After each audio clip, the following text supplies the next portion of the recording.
If you are looking to get a refund for your YouTube Premium subscription, follow these straightforward steps to ensure a smooth process. Step 1. Sign into your account. Log into your YouTube account using the credentials associated with your YouTube Premium subscription. Make sure you are using the correct account to avoid any issues. Step 2. Access your purchases. Navigate to the Purchases section by clicking on your profile icon in the top right corner.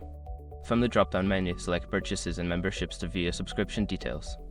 Step 3. Locate your subscription. Find your YouTube Premium subscription in the list of purchases. Click on it to access more information about your subscription and payment history.